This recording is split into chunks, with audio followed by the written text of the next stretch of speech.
ఎక్కువ ప్రత్యక్షత కలిగిన వానికి ఎక్కువ బాధ్యత ఉంది. మీకున్న భాగ్యం చాలామందికి లేదు, జ్ఞానులకు లేదు. వాళ్ళకి ఈ వాక్యం యొక్క అమూల్యత తెలియదు. వాళ్ళకి పెద్ద పెద్ద చదువులు చదువుకున్న వాళ్ళు ఉన్నారు, జ్ఞానులు ఉన్నారు, మంత్రులు ఉన్నారు, మన దేశంలో నాయకులు ఉన్నారు. ఈ వాక్యం యొక్క విలువ వారికి తెలియదు. వాళ్ళకి ఏం అర్థం కాదు ఈ బైబిల్ విషయంలో.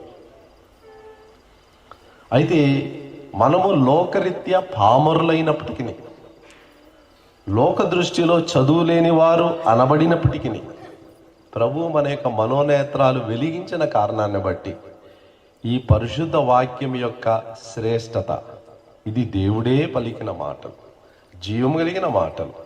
ఈ మాటలకు లోబడితే నా జీవితం మారిపోదు. ప్రియ సోదరుడు ప్రార్థన చేసేటప్పుడు చెప్పాడు, నిరాశలో ఉన్నవారు నిరీక్షణలోనికి రావటానికి, దుఃఖంలో ఉన్నవారు ఆనందంలోనికి రావటానికి,